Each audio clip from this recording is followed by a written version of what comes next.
kuphi nakuphi la ukhona khona, nethedeka Ngwane, uhlale ulinze ulalele nathi tindzaba te-Neighborhood News Network tidakacetsa tshwala yende sitethula bukhoma.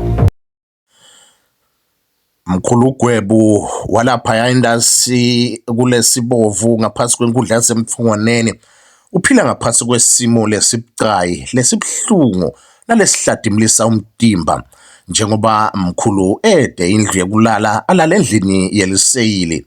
Kanti-ke le ndlu lala kuyo mkhulu itambeka engodini yekwekuthi angangenelwa natilwane lokufaka ekhatsi tinyoka kanye naletinye tilwane letikhona emhlabeni.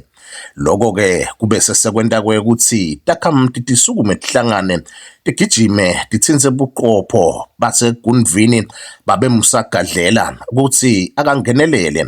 Bube seke buqopho buyasukuma buyagijima buya endvuneni yenkundla yasemfungwaneni babethemba nqumalo bahlaba inyanza leyo kulesimo samkhulu. Bese-ke indvuna yenkundla yasukuma iyawusihlola lesimo yasikhanza ukuthi sibatima kakhulu. Ibese indvuna yenkundla ithi itawenda siciniseko kwekuthi iyamakhela mkhulu indlu kusuka phasi yawuphela. Kanti vele indvuna khona ngalelo langa yangabisabambelela yaletha titini posemende kanye naletinye tintfo letawenda ukuthi indlu yamkhulu yakhiwe.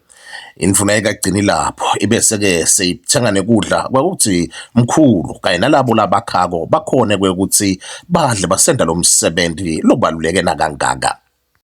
Ngiyabonga nje kakhulu Nkosi yami, bantu kaNkulunkulu.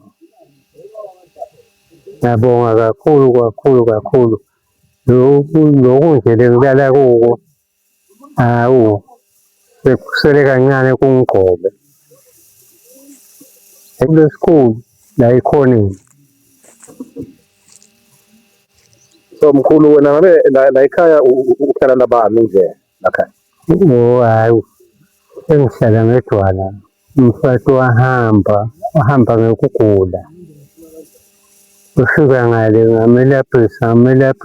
Kwangiyenga kwento ngathi uyasenza. Ngiyehla ngibuya ngala. Angishayela bathi usuhambile emhlabeni. So bowukade uhlala naye lakhaya noma mhlawumbe uhlala naye lezo zawo? La ekhaya. Okay. Abantwana bakhona mkhulu? Kude-ke abantwana. Awuzange sobe nabo nje empilweni yakho yonke? Angithi kwabulawa lendlu. Nkosi yami. Hayo mina kumele amako naye usewafa angenayo umntwana.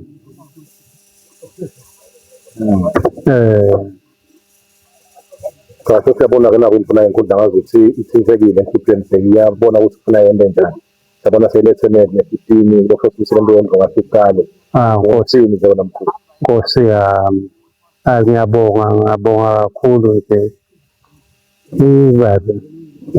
Ngiyabonga kakhulu. Ngoba ngisho nje ukuthi le sengilala kuko sekufuna kungigoba.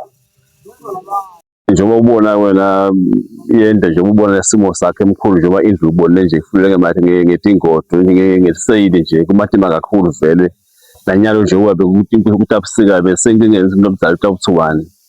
Ngicabanga nje usindlu yenkundla njengoba sendalela lokhu ngicabanga ukuthi iwusipho elikhulu kakhulu lo muntu omdala. Umuntu omdala siyekho ukuthi ngazi ukuthi uhlala yedwana. Mhlawumbe nankosikazi ngethantalente akasekho emhlabeni kanti kunabantwana kude.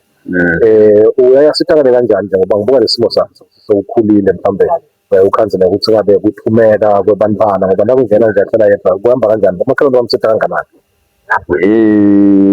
Cishe omakhelwane sithi noma lukhonyana njengoba usho nje ukuthi ithuma nje ngizivele uhlala yedwa ukuthuma yena emanti ukukhelela yena nabe kude nje umntwana ofile ukuthi omkhelela ukukhelela yena vele nje sithi lakho udzinga kakhulu lo mdala sithi wavele uhlala yedwa nakanamuntu omsidako.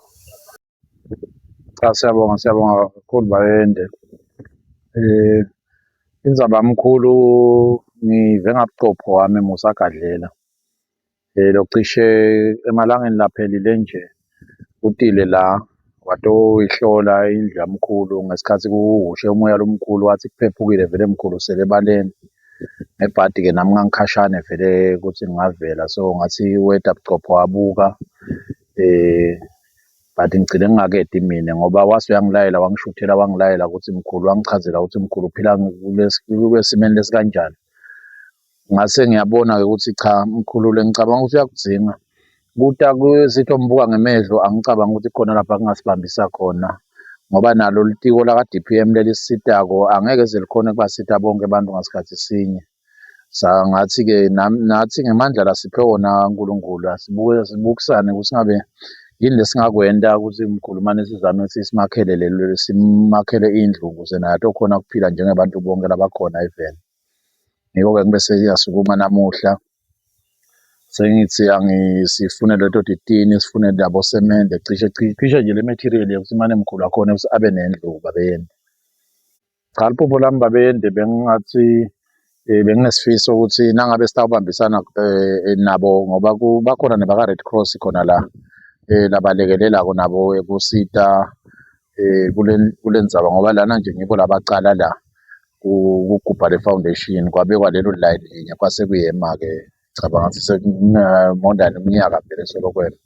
Kepha nje sithi liphupho lami bengingathi ngifise ukuthi emavikini lamabili indlu yamkhulu ibe iphelile babeyende. Kanzi-ke naso sive nje sabomakhelwane leso lesinenhlitiyo letfobekile naso siyacelwa ukuthi asifake isandla silekelele mkhulu ukuthi afeze liphupho lakhe lekuba nendlu. Ngimcetha Tshwala Yende wetindzaba teNeighborhood News Network ngibika ngekulesibovu ngaphansi kwenkundla yasemthongwaneni.